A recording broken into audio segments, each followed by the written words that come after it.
Hello. I wondered if you might make it here. You're quite resourceful. I am known as Father. The Institute is under my guidance. I know why you're here. I'd like to discuss things with you face to face. Please, step into the elevator.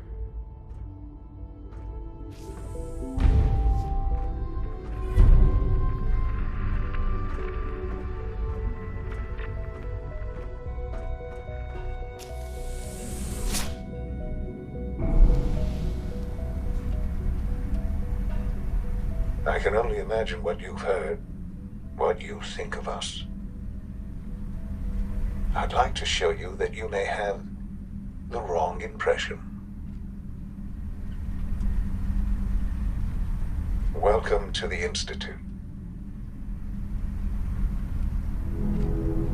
This is the reality of the Institute. This place, these people, the work we do. For over 100 years, we've dedicated ourselves to humanity's survival. Decades of research, countless experiments and trials, a shared vision of how science can help shape the future. It has never been easy, and our actions are often misinterpreted by those above ground. Someday, perhaps, we can show them what we've accomplished. But for now, we must remain underground. There's too much at stake here to risk it all. As you've seen, things above are unstable. I'd like to talk to you about what we can do for everyone. But that can wait.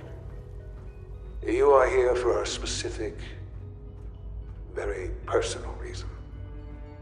You are here for your son.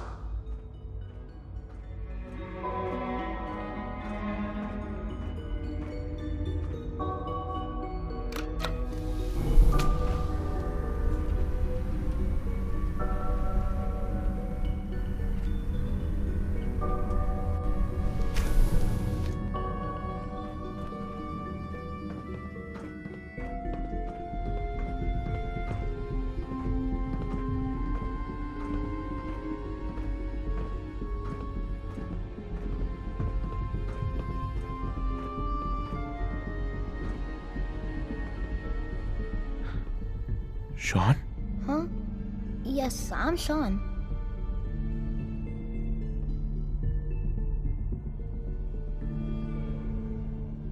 Shaun, I've been looking for you for so long. Who are you? Shaun, it's me. I'm your dad. Father, what's going on? What's happening? Yes. What's going on? It's me. Father? Your dad. Father! I'm here, Shaun. Shh. It'll be okay, Shaun. I'm here now. I don't know you. Go away. Father! Father, help me! There's someone here. Help me! Shaun, please. Calm down. I'll get you out of there. Father? Father, help me! He's trying to take me! Father? Father, help me! Shaun. S923, recall code Cirrus. Fascinating, but disappointing. The child's responses were not at all what I anticipated. He's a prototype, you understand. We're only just now beginning to explore the effects of extreme emotional stimuli. Please try and keep an open mind. I recognize that you are emotional, and that your journey here has been fraught with challenges. Let's start anew. I am Father. Welcome to the Institute. I could kill you. Right here. Right now. Yes. Yes, you could. And I would be powerless to stop you. I'll make this very simple. Where is my son? He's here, in the Institute. Closer than you think. But I need you to realize that this situation is far more complicated than you could have imagined. You have traveled very far, and suffered a great deal to find your son. Well, your tenacity and dedication have been rewarded. It's good to finally meet you. After all this time, it's me. I am Shaun. I am your son. How is that even possible? I know this is a lot to take in. In the vault, you had no concept of the passage of time. You were released from your pod and went searching for the son you'd lost. But then you learned that your son was no longer an infant, but a 10-year-old boy. You believed that 10 years had passed. Is it really so hard to accept that it was not 10, but 60 years? That is the reality. And here I am, raised by the Institute, and now its leader. They stole you, kidnapped you. Wasn't right. Right, wrong, irrelevant. It was necessary. The Institute believed humanity's future depended on it. At that time, the year 2227, the Institute had made great strides in synth production. But it was never enough. Scientific curiosity and the goal of perfection drove them ever onward. What they wanted was the perfect machine. So they followed the best example thus far. The human being. Walking, talking, fully articulate, capable of anything. Yeah, you lost me.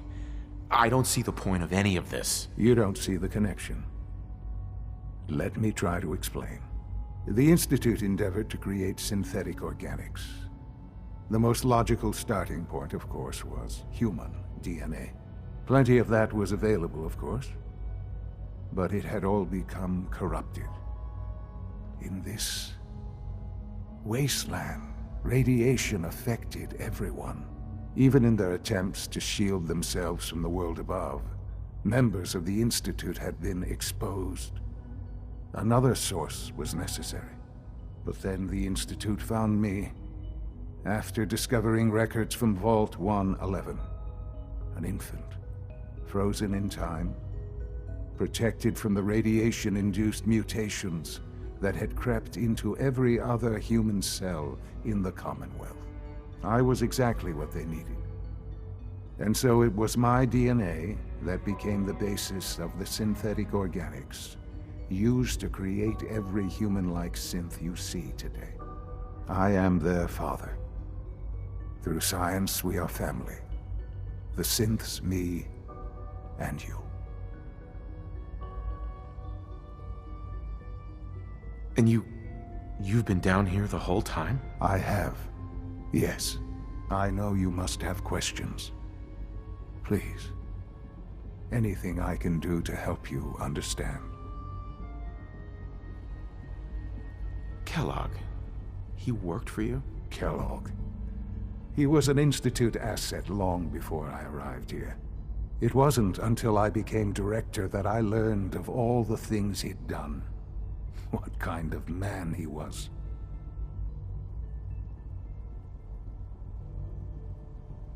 He was a murderer. He killed your mother. Believe me, I am well aware of the atrocities Kellogg committed. I suspect there are many more we'll never know of. The Institute took advantage of Kellogg's vicious nature. I will freely admit that. Institute technology prolonged his life, and his usefulness far beyond any normal human lifespan. He never failed the Institute, but his cruelty became more apparent with every completed objective. I won't lie. It's no coincidence your path crossed his. It seemed a fitting way to allow you, us, To have some amount of revenge. What else can I say to ease your mind? Your mother. She never got to see you grow up? Yes. What happened to her was... I've gone over the records of the incident, of course. It seems her death was an unfortunate bit of collateral damage. Collateral damage? She was murdered. Killed? Yes. Murdered? I'm not so sure about that. Still, I do regret never having known her. For many years, I never questioned who my parents were. I accepted my situation, and that was that. With old age comes regret. And asking what if more often.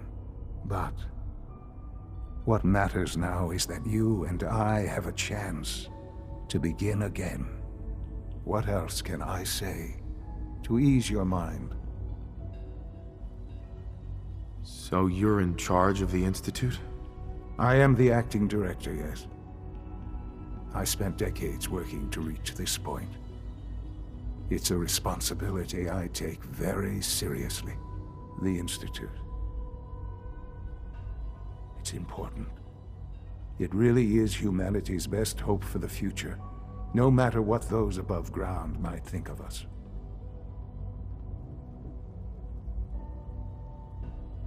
But, director? Why you? I was the most qualified for the position, obviously. I've lived my life within these walls, dedicated to science like every other member of the Institute. My hard work has paid off. Ultimately, the Commonwealth has nothing to fear from us. Whatever you've seen or heard, I know I can convince you of that. Just give me time. I know there's more for us to discuss.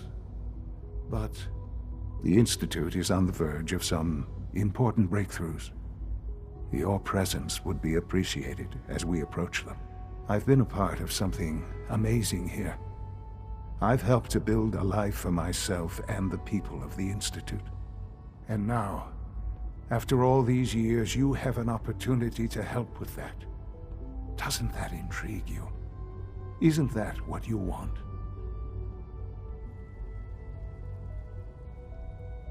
Maybe. I don't know. This is so much to take in.